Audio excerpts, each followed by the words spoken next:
Écoutez, dire que je ne suis pas satisfait de cette manifestation, ça c'est vraiment très vaniteux de ma part. Je pense que c'est une manifestation historique pour deux raisons. D'une part, à travers le nombre de gens que nous avons mobilisés, et d'autre part, vous l'avez constaté du début jusqu'à la fin, à travers la dignité que nous avons montrée. Et croyez-moi, 10 000 personnes qui défilent dans une telle dignité, avec une telle discipline, il faut une grande détermination. Il est beaucoup plus facile de faire le chaos et de provoquer des troubles d'ordre public et ainsi de suite que de faire ce que nous avons fait. Et nous sommes toujours refusés à le faire. Si un jour on nous y contraint, je vous laisse imaginer un seul moment combien de forces de police il faudrait pour retenir une telle foule. Ce que la ministre dit, elle dit ce qu'elle veut. Et le ministre, je ne conteste pas son autorité. Ce que je me permets de contester, c'est la limite de son pouvoir. Madame la ministre, jusqu'à preuve du contraire, et j'attends qu'elle m'apporte la preuve, ou que quelqu'un m'en apporte la preuve, ne peut pas modifier le sens d'une loi par un décret. Moi je dis, la loi je l'ai lue, je lui ai montré, la loi est claire.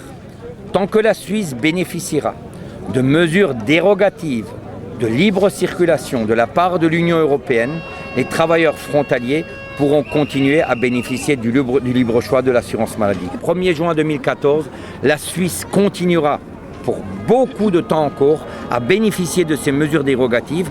Donc au 1er juin 2014, dans le cadre de la loi française, le libre choix ne peut pas être supprimé, sauf si on le fait par le biais du Parlement, en apportant un avenant à la loi et en la modifiant.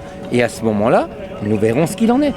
Si nous ne sommes pas entendus par la ministre, je viens de vous le dire, madame, de toute façon, tous les gens qui sont actuellement assurés encore en Suisse continuent à être assurés jusqu'à la fin de leur contrat.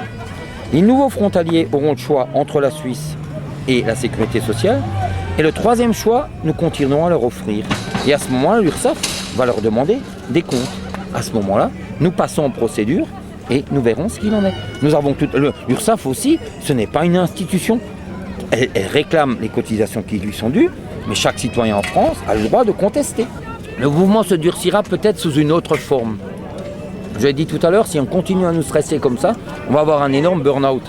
Et le burn-out peut par exemple déjà, lors de la déclaration de revenus, alors je tiens bien à préciser qu'en aucun cas, moi je dirais aux gens de ne pas déclarer leurs revenus, de ne pas payer l'impôt. Ça c'est impensable. Mais il est possible que les gens, parce qu'ils sont sous le burn-out, fassent plusieurs déclarations de revenus et se trompent, mais en donnant des chiffres même légèrement supérieurs de ce qu'ils ont. Et alors ils ont le droit, après toutes ces déclarations erronées, éventuellement, de demander un rectificatif. Toujours par lettre recommandée, accusé de réception bien entendu. Et dans le cadre de la loi, on est obligé de répondre. Et là, nous aiderons même les fonctionnaires à maintenir leur emploi, puisqu'on veut de tous côtés gagner de l'argent.